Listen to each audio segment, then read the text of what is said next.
Kalau para elit baru bercakaran dengan mulut, tapi yang di bawah sudah masa parang. Para elit baru main tunjuk, di bawah sudah main parang. Nah, kemudian ketika di bawah sudah main parang, yang elit itu kemudian pergi makan bersama. Nah, itu kecak orang, gajah sama gajah berkelahi, semut mati terinjak. Nah, itu ambil pelajaran di situ. Jadi semut kita nah makanya dalam hidup ini kita perlu cerdas, cerdas memahami. Sekarang manuver politik begini. Orang yang berpengalaman, apa iya begitu? Apa iya seperti itu? Dia bertengkar habis-habisan, nanti tahu nampak besok di restoran dia makan bersama-sama, ketawa-ketawa. Sementara rakyat di bawah sudah berkelahi. Jangankan dengan orang lain, suami istri juga udah kelahi. Nah, inilah yang dikatakan bahwa politik itu jangan dipisahkan dari agama. Politik itu harus dituntun oleh agama supaya jangan dikorbankan rakyat kecil yang tidak mengerti. Bismillahirrahmanirrahim. Assalamualaikum warahmatullahi wabarakatuh. Alhamdulillahirabbil alamin wassalatu wassalamu ala asyrafil anbiya'i wal mursalin wa ala alihi wa sahbihi ajma'in, amma ba'd. Bersyukur kita kepada Allah Subhanahu wa taala dengan mengucapkan alhamdulillahirabbil alamin, dan kita sampaikan pula selawat dan salam untuk junjungan alam Nabi kita yang mulia Rasulullah Muhammad sallallahu alaihi wasallam. Allahumma shalli ala Muhammad wa ala ali Muhammad. Saudara penonton yang budiman, kita berjumpa kembali di channel ini untuk melanjutkan bincang-bincang kami dengan Bapak Profesor Dr. Haji Alaidin Koto MA. Untuk tidak memperpanjang mukadimah lagi, kami segera akan berbincang-bincang dengan beliau. Assalamualaikum warahmatullahi wabarakatuh, Pak Prof. Assalamualaikum warahmatullahi wabarakatuh, Ustaz. Sehat ya, Prof? Alhamdulillah, sehat. Alhamdulillah. Kali ini kita berjumpa kembali untuk meneruskan apa yang sudah menjadi niat kita, berbincang-bincang, dan mungkin juga ini ada manfaatnya untuk para penonton kita, Pak Prof. Amin. Kembali ke buku Pak Prof yang berjudul Bertanya Kepada Allah. Saya sudah sampai ini membaca pada bab yang keempat, Pak Prof. Iya. Di sini tertulis mengambil mauizah dari peristiwa. Iya. Nah, jadi mohon izin Pak Prof, saya baca sedikit untuk satu paragraf ya. Oke. Ini bagian A, antara cinta dan sengketa.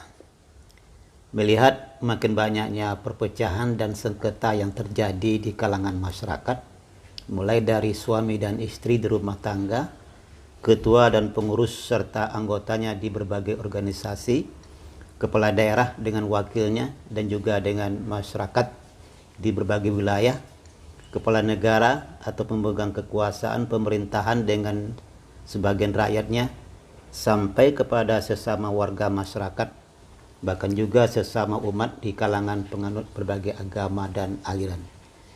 Kita menjadi merasa perlu untuk merenungi kembali makna yang terkandung dalam hadis Nabi. Tidaklah beriman seseorang kamu sampai kamu mencintai saudaramu seperti kamu mencintai dirimu sendiri. Nabi mengukur kesempurnaan iman seseorang dengan cinta. Seberapa besar cinta seseorang kepada saudara atau temannya sendiri, sebesar itu pula lah ukuran iman yang dimiliki oleh orang tersebut. Bila persaudaraan atau persahabatan adalah sebuah ikatan, maka cinta adalah alat pengikutnya. Makin besar dan makin kuat alat pengikat itu, makin besar dan makin kuat jugalah persahabatan tersebut. Nah, ini menarik Pak Prof untuk kita bahas lebih lanjut. Kira-kira bagaimana penjelasan yang lebih rinci mengenai ini, Pak Prof? Silakan. Baik, terima kasih. Begini, dalam pertemuan sebelumnya kita sudah bicara juga tentang tidak ada yang kebetulan di bawah kolong langit ini. Apapun yang terjadi, dia terjadi atas izin Allah. Itu dulu. Dan sambungannya adalah tidak ada yang terjadi dengan izin Allah itu kecuali Allah punya tujuan-tujuan tertentu itu. Jadi tidak ada yang sia-sia dari kejadian Allah itu. Nah, apa yang terjadi di tengah-tengah masyarakat bisa itu disebabkan oleh satu sebab yang dilakukan oleh masyarakat itu sendiri. tetapi akibatnya Allah sudah tentukan. Iya. Itu yang disebut dengan sunnatullah. Sunnatullah. Sunnatullah. Nah, karena itulah dia terjadi atas izin Allah, dan kemudian dia berakibat begini, sebabnya begini, maka kita ambil mauizah, maizah di situ. Nah, di antara mauizah yang perlu kita ambil itu adalah apa yang terjadi di tengah-tengah masyarakat kita itu, apalagi menyangkut manusia, maka kita perlu mengambil pelajaran di situ, dirangkul ke diri kita. Apa yang terjadi di sanak keluarga kita, famili kita, orang kampung kita, tetangga kita, dirangkul kepada diri kita dengan perasaan bahwa kita ikut prihatin apa yang terjadi terhadap mereka. Tetapi begini, tadi sudah kita katakan semuanya itu terjadi dalam kaitannya dengan perbuatan manusia, itu ada sebab-sebabnya. Bila sebabnya dilakukan, maka sebabnya akan terjadi. Maka itu jadi dirangkul kepada diri kita. Kalau terjadi hal-hal seperti itu, bagaimana itu bisa terjadi, dan kita jangan melakukan sebab yang sama akan menerima akibat yang sama seperti kalau itu pula. Tetapi di samping itu, makanya kita perlu juga memberikan empati kita kepada mereka. Makanya kalau dikatakan tidaklah la yu'minu ahadukum hatta yuhibba li akhi ma yuhibbu li nafsi. Apa yang terjadi kepada kawan-kawan kita itu, kita perlu memberikan perhatian sebagaimana kita juga sebenarnya butuh perhatian dari kawan-kawan. Kita perlu memberikan bantuan semampu kita sebagaimana kita sungguhnya juga memerlukan bantuan. Nah, perhatian apa yang kita berikan kepada kawan? Perhatian yang terbaik. Karena itu yang kita berikan perhatian terbaik kita kepada mereka. Kita berikan yang terbaik yang kita cintai. Jadi ketika kita memberikan yang terbaik, yang pertama berarti kita ingin kawan kita menjadi yang terbaik juga. Yang kedua, mudah-mudahan kawan kita itu mengambil pelajaran dari bahwa yang kita berikan itu yang terbaik. Itu selalu berujung kait, berkelindan dengan dengan cinta itu. Kenapa kita harus saling cinta? Karena intinya manusia itu satu. Nah itu. Dalam Al-Quran itu banyak kata-kata mau'izah, Prof. Tapi kita belum terdeteksi berapa jumlahnya. Tapi pernah disanding dengan kata-kata hikmah. Kalau hikmah itu ada sekitar 208 kali katanya. Tapi banyak kita temui kata-kata mau'izah itu baik dalam bentuk kosakatanya, ada fi'il madhi, ada mudhari, ada isim fa'il. Misalnya firman Allah, ud'u ila sabili rabbika bil hikmah wal mau'izatil hasanah. Apa kaitannya dengan peristiwa-peristiwa itu dengan ayat ini, Pak Prof? Jadi berkaitan dengan ud'u ila sabili rabbika bil hikmah itu, sebagian ulama mengartikan hikmah itu ilmu. Sebagian ulama mengartikan itu filsafat. Filsafat. Jadi kita gabung saja bahwa filsafat itu kalau dalam teori ilmu pengetahuan, filsafat itu adalah induk dari ilmu. Maka orang-orang yang disebutkan dalam ayat lain, wa may yu'tal hikmah faqad utiya khairan katsira.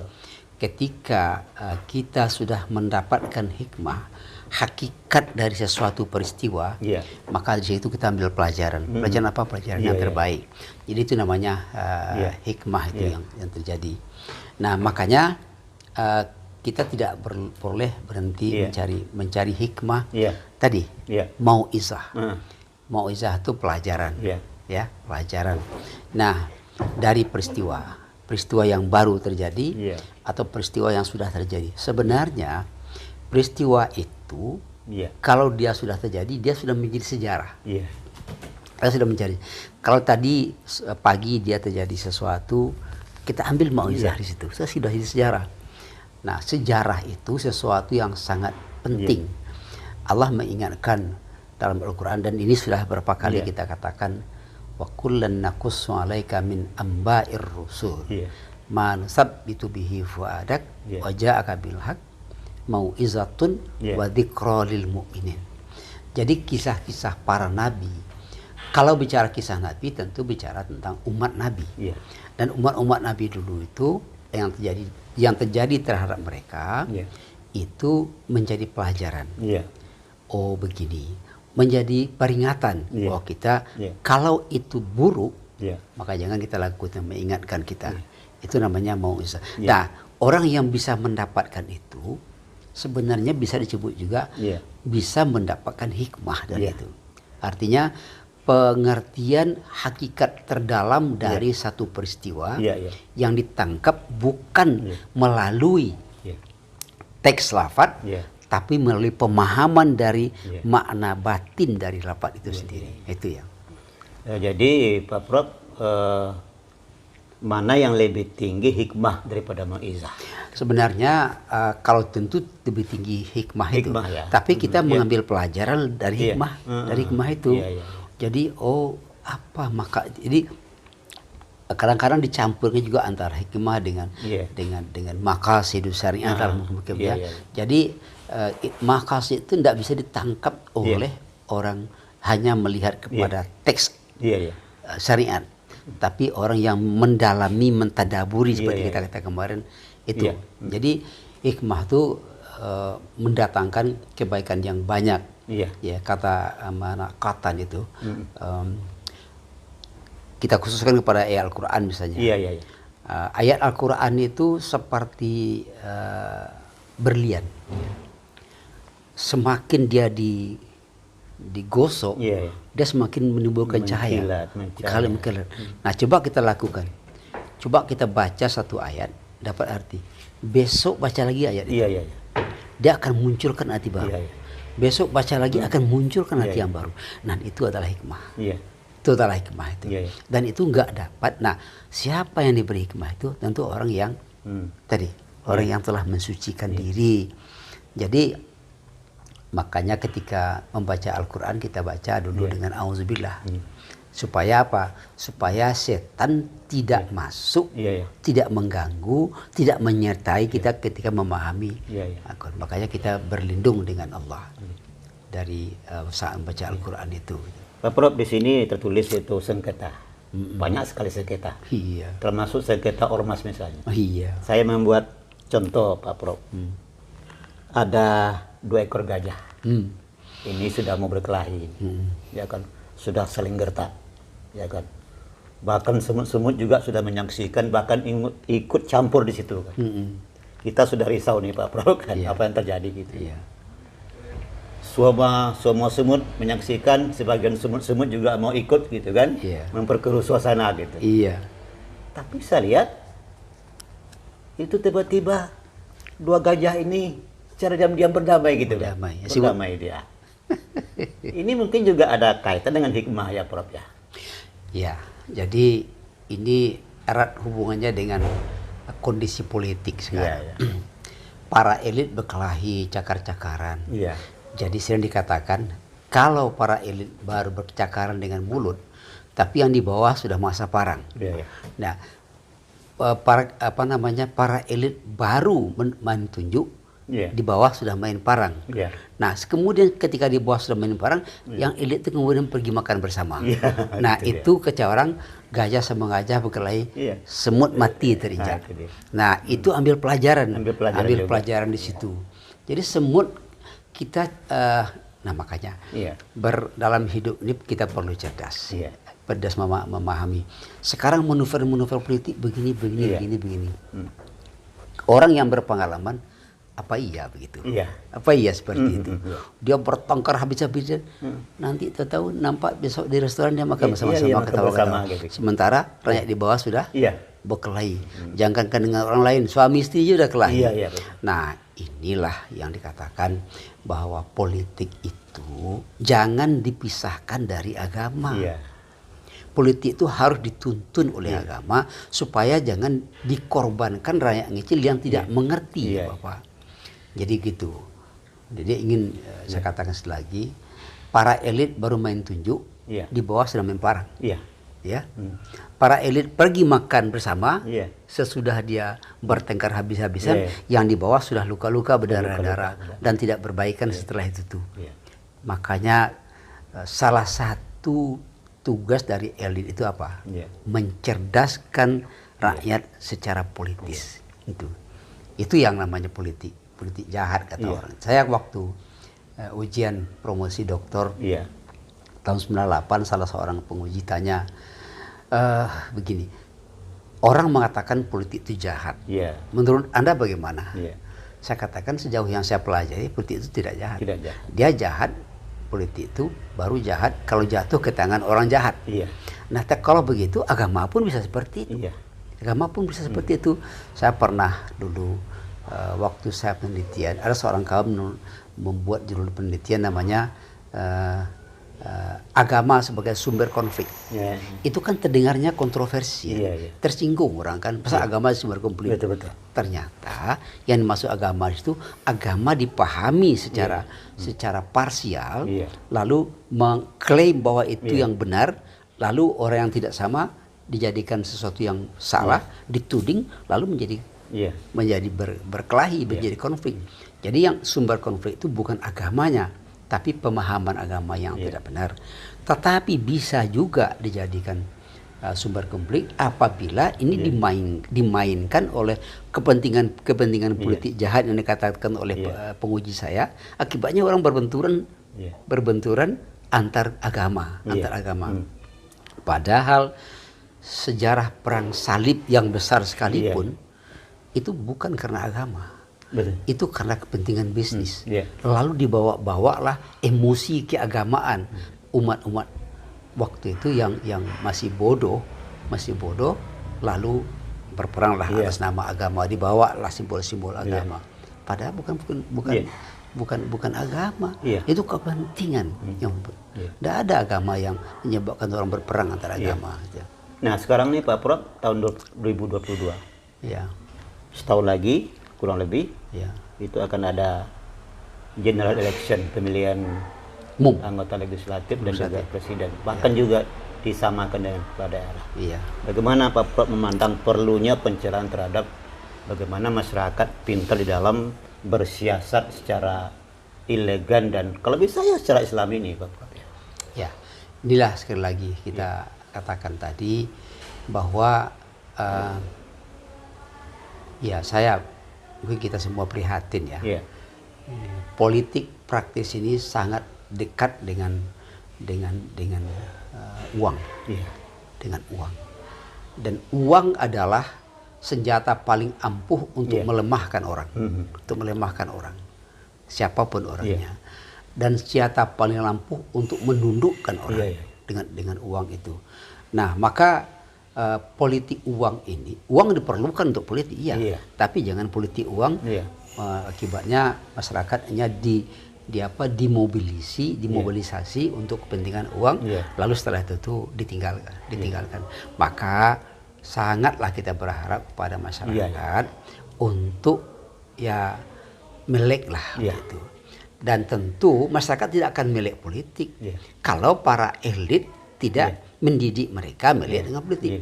Kalau hanya para elit mengeksploitasi mereka untuk kepentingan politik mereka sendiri, maka rakyat yang terbaik bagi mereka itu rakyat bodoh, bukan rakyat pintar. Nah, oleh sebab itu siapa? Kita berharap kalangan akademisi lah, kalangan cendekiawan lah, cendekiawan lah yang akan memberikan pencerahan kepada masyarakat bahwa politik itu perlu. Politik itu perlu, tapi politik yang mengarah kepada tujuan politik yang sesungguhnya, mengatur negara dengan benar, mengatur kekuasaan dengan benar. Itu dia politik itu. Jadi Prof punya basic atau keahlian siasah Islam ya. Alhamdulillah. Itu apa latar belakang Pak Prof memilih? Oh ya, bagus. Ini pertanyaan Ustaz Waki. Tapi dulu S1-nya kan apa? Jinayah siasah ya? Kalau S1 saya ialah peradilan agama. Peradilan agama kan? Ya. Jadi begini, saya pernah anti politik. Saya Ya. pernah anti politik. Jadi ceritanya begini. Iya. Pertanyaan Ustaz Waki ini memancing saya, memancing saya, nostalgia saya. Iya. Saya tamat S1 tahun 80 di Padang. Iya. Waktu kuliah saya termasuk aktivis ya. Iya. Saya termasuk pengurus Dewan Mahasiswa yang dibekukan oleh Daud Yusuf. Iya. Nah, ketika saya ke Riau, ke Pekanbaru, saya di tokoh-tokoh politik kita yang ada di sini mereka tadi mana tahu, Iya. mereka tahu bahwa saya aktivis di Iya, kampus. Saya direkrut. Iya. Direkrut ke sebuah salah satu organisasi politik lah, atau partai politik. Nah, ketika itu menghadapi pemilu 82, Iya. 82 atau 81 ya? 82 itu. 82. Saya diajak rapat, rapat yang katanya rapat rahasia. Iya. Bagaimana memenangkan pemilu gitu. Iya. Begitu saya dianggap waktu itu saya mau dikaderkan menjadi politikus dan dikatakan ini adalah kader muda kita. Iya. Tetapi ketika saya ya ini tidak apalah pengalaman saya sebutkan, ketika saya dalam rapat terbatas ada seorang yang dianggap di situ dia datang ke rapat itu, dia sudah tua, datang ke dalam rapat itu berpakaian layaknya seorang alim lah ya, seorang alim. Tetapi jalan pikiran beliau dan beliau punya strategi justru sebaliknya membuat lawan-lawan politik yang justru dari kalangan beliau sendiri itu harus dirusak dari dalam. Nah kebetulan bukan kebetulan ya, Allah menunjukkan tadi salah satu yang dirusak itu, dan ternyata sudah kacau dalamnya, ada salah satu sekolah dan saya mengajar di sekolah itu dan beliau tuh nggak tahu, nggak tahu kalau itu saya mengajar di situ. Kemudian ada lembaga lagi lain, saya di situ juga. Justru lembaga-lembaga itu yang beliau sebut dalam pertemuan itu harus dikacau dari dalam untuk melemahkan. Saya ada di situ. Beliau tidak tahu, dia tidak tahu. Jadi malam itu saya masih umur 26 tahun saya waktu itu. Jadi mata saya berubah menengok orang tua ini. Ini kok tidak sesuai dengan pakainya. Saya bilang kan, dada saya bergemuruh. Habis rapat itu malam, sudah tengah malam saya pulang, nak nyaman perasaan saya. Besok pagi saya mau waktu itu mau tes kesehatan untuk PNS. PNS. Saya sudah capek waktu itu. Jadi namanya capek, calon PNS. Jadi saya mau PNS melengkapi bahan-bahan. Saya ke dokter. Tapi begitu bangun subuh, saya bangun dari tempat tidur, itu kamar itu berputar, kencang sekali. Saya langsung berpegang Nah lalu waktu itu saya bilang, ada apa? Kenapa saya ini, saya bilang kan, pusing, hampir jatuh saya. Sudah saya tenangkan sejenak. Lalu kemudian kira-kira jam berapa, jam 9 atau berapa, tenang, saya ke dokter. Dokter bilang tensi saya 170/110. Masya Allah. Umur saya waktu itu 26. Nah saya, yang membuat saya konflik batin saya itu yang pertama orang tua tuh. Yang kedua, saya masuk dalam jadwal jurkam, juru kampanye. Hati saya berontak, tidak mungkin orang seperti ini saya akan kebanyakan, ya kan? Tapi saya anak muda kan susah bicara sama orang tua. Lalu apa kata dokter? Ini Anda ada apa? Umur Anda muda sekali, potensi setinggi ini, Anda bisa pingsan tiba-tiba. Terbayang oleh saya kalau saya kampanye nanti kan. Jadi ada dok ya yang saya pikirkan. Jadi Anda saya kasih waktu istirahat seminggu katanya. Lama istirahat kan? Saya bilang sebulan lah dok. Enggak ada orang masih istirahat sebulan katanya. Kenapa saya minta sebulan? Karena waktu itu kampanye pemilu itu sebulan. Sebulan kan? Saya ingin lewat, habiskan. Tapi nggak dikasih. Nggak dikasih. Setelah itu tuh apa? Setelah itu tuh saya pergi ke ketua partai organisasi politik itu, kolonel. Itu tahun 82 itu kan negeri masa Orde Baru kan tentara sangat sangat ditakuti lah. Tapi karena saya sudah biasa di kampus sebagai aktivis, saya biasa itu. Beliau, udah apa dek? Gini Pak, saya nggak bisa kayaknya untuk kampanye. Kondisi saya seperti ini sudah dokter. Oh nggak apa-apa istirahatnya nanti kalau sudah sehat ikut kampanye. Saya kata-kata itu tidak mau saya mendengar. Enggak, saya diapakan, anak istirahat aja lah, karena dia kolonel. Jadi saya kalah saya balik. Saya cari sekretaris. Iya. Sekretaris itu kebetulan senior saya di organisasi, Iya. di HMI. Iya. Bilang, Bang, begini bang, anak apa kamu istirahat aja, bukan istirahat bang, apa? Iya. Tolong coret nama saya. Iya.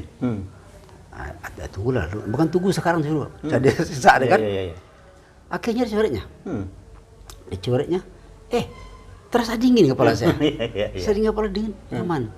Saya cek ke dokter, menjadi 120 per 60. Normal kembali kan? Iya. Nah, ketika itu saya pulang pada istri saya, saya tidak akan ikut politik. Iya. Saya haramkan politik ini. Bisa kata dokter tadi, Anda bisa tiba-tiba kan? Iya. Lalu ingatlah saya kata-kata Muhammad Abduh. A'udzubillahi bisyasah wa ma ta'allaku bisyasah. Iya. Aku berlindung dengan Allah dari politik segala hal. Akhirnya saya politik. Iya. Saya tidak suka dengan politik sama sekali. Iya. Ketika saya kuliah dengan Pak Deliarno, bertambah dengan Pak Munawir Sazali, saya malah merasa politik ini penting. Iya. Ya, tapi saya tidak akan terlibat secara politik praktis. Tapi harus ada yang berpikir, politik. Kenapa saya katakan begitu? Dan kalau Pak Deliarno teori politik lo ajarkan kepada saya begini kan. Kalau Pak Munawir ada cerita Pak Munawir begini. Waktu beliau mau diangkat jadi Menteri Agama, beliau kan orang media. Iya. Beliau sowan kepada Pak Kiai Air Fakhrudin. Nah, apa kata pesan Kiai Air Fakhrudin kepada Pak Munawir? Pak Munawir, kalau begitu Bapak menjadi Menteri, Muhammadiyah nitipkan Soeharto. Iya. Kepada Pak Munawir. Apa kata Pak Munawir? Saya kan kaget. Yeah. Bagi orang Jawa tidak bisa bos dititipkan pada anak buah. Yeah. Kenapa tuh Kiai? Kok seperti itu? Itu kan bos saya. Yeah. Begini, Soekarno itu dulu ketika di Jogja dekat dengan Islam. Yeah. Ketika di Jakarta, dia berpolemik dengan tokoh-tokoh Islam, akhirnya dia menjauh dari Islam. Yeah. Ketika dia menjauh, maka terjadilah ada space, ruang kosong di sekitar Soekarno. Orang Islam, tokoh-tokoh Islam menjauh, masuk PKI. Membuat apa beliau? Makanya kebijakan beliau pihak PKI. Itu jangan terjadi kepada Soeharto. Nah itu, oleh sebab itu tuh makanya lagi-lagi saya karena bakat politik juga ada dulu waktu kuliah, saya mengatakan saya tidak mau menjadi politikus, tapi saya mau menjadi icak-icaknya sebagai political scientist. Ya, jadi katakanlah orang-orang belajar politik lah, politik dalam artian untuk ilmu dan untuk kebaikan bersama. Jadi artinya bukan tak boleh berpolitik ya Pak? Ya. Kita harus tahu politik. Kita harus tahu itu politik. Jadi cuman pandai-pandai. Pandai-pandai. Jadi begini. Saya sudah waktu saya hampir tumbang dulu tuh. Saya sudah punya kaidah saya buat sendiri. Anda kalau belum bisa membohongi diri sendiri, jangan terjun dunia politik praktis. Itu saya katakan. Kenapa? Karena kemana saya pergi saya didesak oleh hati saya. Kamu begini. Jadi politikus itu belajar dulu membohongi diri sendiri. Membohongi orang mudah. Itu untuk saya pun tidak. Nah itu, tapi kemudian makanya ketika mendirikan partai di Pekanbaru, saya ikut beramai-ramai dulu dengan Pak Almarhum Pak Tabrani, ikut mendirikan partai PAN segala macam itu. Ketika saya diminta menjadi ketua MPP, saya tidak mau. Saya ikut di situ bukan karena saya ingin jadi politikus.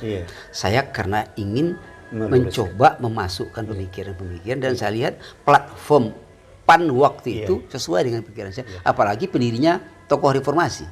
Nah, makanya saya masuk di situ. Tapi berapa kali saya dirayu untuk masuk partai politik, jadi anggota DPR, bahkan dicalonkan mau dicalonkan jadi wali kota pun saya tidak. Saya tidak mau karena memang biarlah saya di kampus. Masuk lagi ke politik itu. Masuk masuk lagi ke situ. Pak Prof, di disertasi Pak Prof itu banyak nggak ayat-ayat dan hadis-hadis yang terkait dengan politik itu? Ya, jadi ada berapa?